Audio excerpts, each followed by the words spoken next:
In the small Russian town of Nevinnomyssk, tucked away in the Stavropol region of the Soviet Union, parents praised a man they called a hero, a dedicated teacher, a community leader, a man who devoted his life to steering young boys away from trouble and toward bright futures. His name was Anatoly Slivko, and for over 20 years, he was celebrated as the perfect role model. But behind the awards, the television interviews, and the glowing newspaper articles, Anatoly Slivko was hiding a secret so horrifying, so twisted, that when the truth finally emerged, it would shake the entire Soviet Union to its core.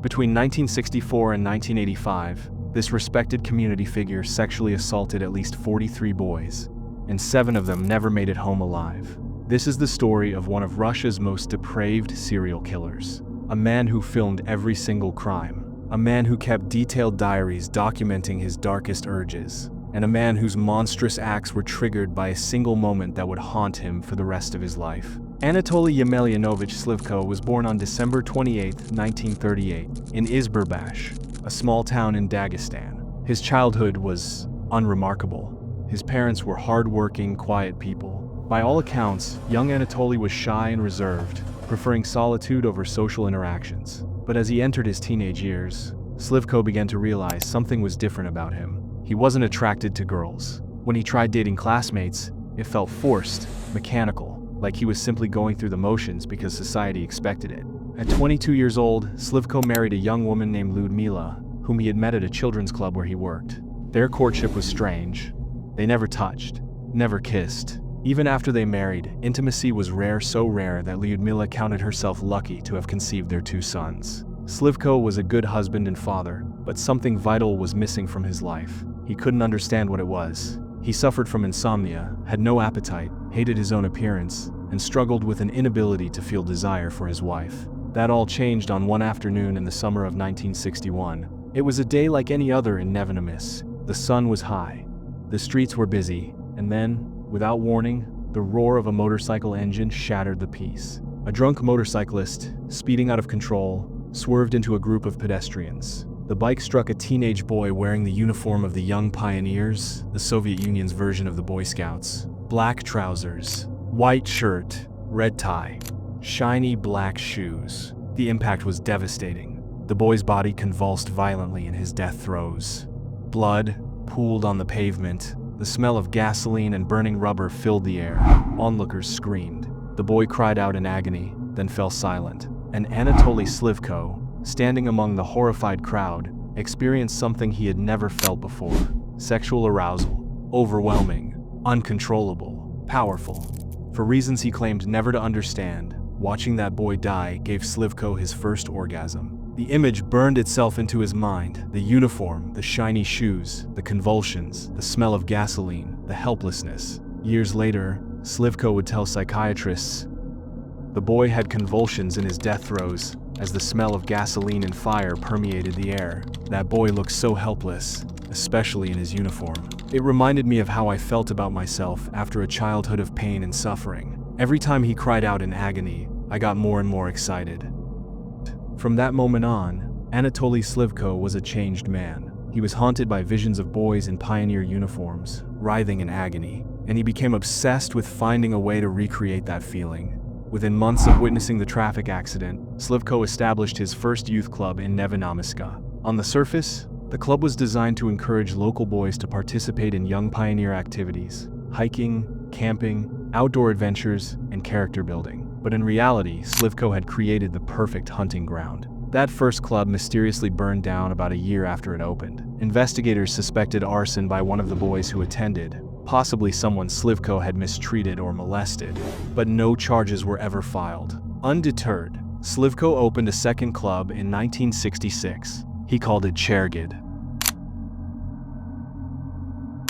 And it was here that Anatoly Slivko would commit some of the most horrifying crimes in Soviet history. Chergid was located 3 miles from Slivko's home, and it quickly became the pride of Nevinnomyssk. Slivko organized elaborate hiking expeditions that lasted for days. He created amateur documentary films about German atrocities during World War II, He granted interviews to local television stations and received commendations from Communist Party officials. Parents couldn't praise him enough. They called him a saint, a hero, a man who truly cared about their children. Local newspapers ran glowing articles about Chergid's activities. Radio stations broadcast stories of Slivko's dedication to nurturing the town's youth. In 1977, he was even elected deputy of the city council and awarded the prestigious title of Honored Teacher of the Soviet Union. Nobody suspected that behind closed doors, Slivko was conducting twisted experiments that would end in death. By June of 1963, Slivko had devised a horrifying routine. Once or twice a year, he would select a victim from his youth club. The boy had to fit very specific criteria.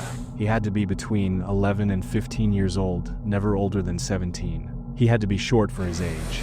And most importantly, he had to be wearing a young pioneer's uniform, black trousers, white shirt, red tie, shiny black shoes. Just like the boy from the accident, Slivko would befriend the boy, gain his trust, and then tell him about a special experiment. He claimed it involved a controlled hanging that would stretch the boy's spine and make him grow taller. Slivko promised he would safely revive the boy afterward. To build confidence, Slivko would first rehearse the hanging scene harmlessly with his intended victim. He would purchase a brand new uniform for the boy and personally shine his shoes until they gleamed. To prevent vomiting, the victim was required not to eat for several hours before the experiment. Slivko told the boy's parents that he was filming documentaries about partisans executed by Nazi soldiers during the war. The parents, knowing his reputation as an amateur filmmaker, never questioned it. Once the boy was unconscious from inhaling ether and had placed the noose around his own neck, Slivko's true nature emerged. He would strip the boy completely naked. He would caress and fondle the unconscious body. He would arrange the body in suggestive sexual positions.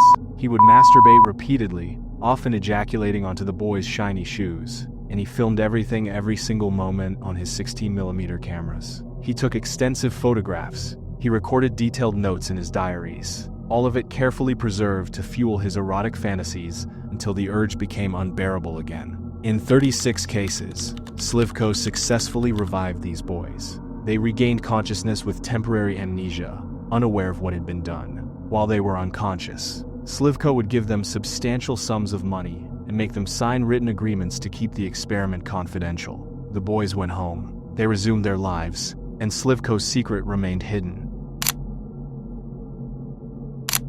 But in 7 cases, something went wrong. On June 2nd, 1964, Slivko murdered his first victim, a 15-year-old boy named Nikolai Dobryshev. Slivko later claimed the death was accidental, that he had simply miscalculated the hanging. But he also admitted that the experience brought him stronger arousal than the non-fatal experiments. Less than a year later, in May of 1965, he killed again. This time, the victim was 15-year-old Alexei Kovalenko. That murder was intentional. More than 8 years passed before Slivko claimed a third victim, though it's believed there may have been others he never confessed to. On November 14, 1973, 15-year-old Alexander Nesmyanov vanished after one of Slivko's so-called experiments. The boy's mother reported him missing. Slivko, pretending to help, organized search parties, printed missing posters, and even led the search carefully, ensuring the group never went near the real burial site. In his diary, he wrote, "Alexander had a role in my movie. I recently suggested he audition for a new part,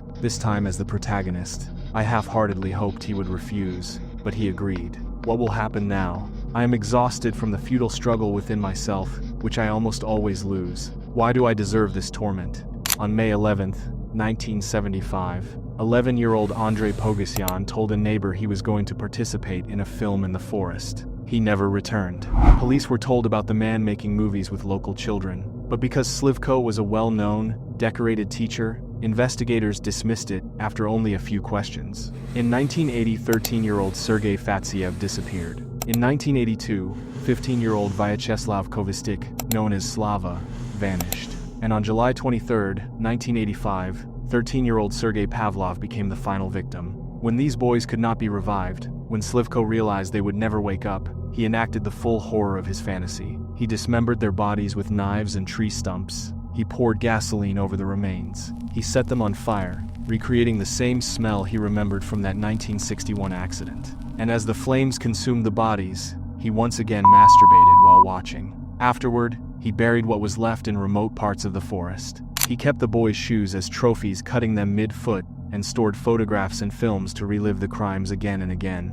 In his diary, he wrote, "Perhaps I am ill, and my peculiar obsession stems from sickness, so I need medical help. But how do I explain it? That I'm attracted to black shoes? It makes no sense. It's dreadful." For over 20 years, Anatoly Slivko operated without consequence. When boys went missing, police questioned him briefly and moved on. After all, how could a respected teacher, a city council deputy, a so-called role model be guilty of anything so monstrous? Several boys who survived the experiments tried telling their parents about what had happened, but their stories were dismissed as childish imagination or delusions. Doctors who treated bruised necks and swollen tongues saw no rope marks because Slivko used towels to hide any evidence. His connections within the Communist Party protected him, his medals shielded him, his reputation made him untouchable. But in 1985, everything began to unravel. When Sergei Pavlov disappeared in July, the detective on the case went on vacation. A young prosecutor named Tamara Languieva took over,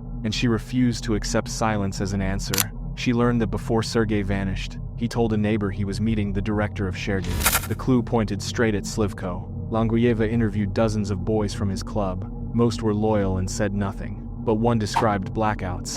Another spoke of strange hangings and lost memory. One described waking up with a swollen tongue, unable to breathe. Her superiors dismissed her suspicions. Slivko was too respected, too powerful, but Tamara Languieva kept digging. In December of 1985, she convinced the city prosecutor to sign a warrant for a full search of Slivko's home and the Chergid Club. On December 28, 1985, Slivko's 47th birthday, police entered the club and arrested him. At first, he shouted and protested, but when they unlocked the back room, he fell silent. Inside, they found horror beyond imagination. Shoes belonging to missing boys, tree stumps stained with blood, knives, axes, ropes, rubber hoses, and cabinets full of photographs and 16mm films showing the hangings, the assaults, and the dismemberments. The evidence was undeniable. Faced with it, Slivko confessed almost immediately on his own birthday. He blamed his crimes on frustration and tension. He admitted to 7 murders and 36 non-fatal experiments. He said he kept the photos and films to control his urges, but that the intervals between killings grew shorter each time. Between February and March of 1986, Slivko personally led police to the remains of 6 victims. He could not locate his first, Nikolai Dobryshev. That body had been thrown into the Kuban River more than 20 years earlier. The news shattered Nevinnomyssk. Parents who once trusted him were sick with guilt and rage. The Communist Party official who had awarded him the Distinguished Teacher of the Soviet Union medal was so devastated she took her own life. Slivko's wife and children were evacuated secretly under police protection to avoid a mob attack. His trial began in June of 1986. He pleaded not guilty, insisting the deaths had been accidents. When prosecutors played his videotapes, the courtroom screamed in horror. Doctors waited outside to treat fainting parents. Before the tapes rolled, Slivko addressed the court. He said, "I ask that as few people as possible attend. What you are about to see shames humanity. I have seen it once, and it cannot be forgotten. It only fades when I sleep. I am terrified of seeing this again." He was convicted on all charges, 7 counts of murder, 7 counts of sexual abuse, and 7 counts of necrophilia. The court sentenced him to death. While awaiting execution in Novocherkassk prison, Slivko spoke with investigators working another case. They hoped his insight could help catch a different killer, one targeting women and children in the Rostov region. That murderer would later turn out to be Andrei Chikatilo, the infamous Rostov Ripper. Slivko offered some chilling advice. He said society should have taught adolescents about sexual perversions. In a letter, he wrote, "If I had known my thoughts were perversions, I might have gone to a doctor before the first symptoms appeared." Before his execution, he wrote a final letter to his wife, Ludmila. "Dear Ludmila, forgive me. I am sorry for ruining your life. You must understand, I am a freak, an aberration. Be vigilant with our children. Tell them the truth when they're grown. This sickness lives in me, and I could not fight it. Farewell." On September 16, 1989, Anatoly Slivko was executed by firing squad. He was 50 years old. His case remains one of the most disturbing in Russian history, not only because of the brutality of his crimes, but because he hid in plain sight for more than 2 decades. A teacher, a youth leader, a council deputy, an honored citizen, a man trusted with children's lives. For over 20 years, that trust allowed him to assault 43 boys and murder 7. Nevinnomyssk, his quiet town, was left with a chilling truth. Evil doesn't always announce itself.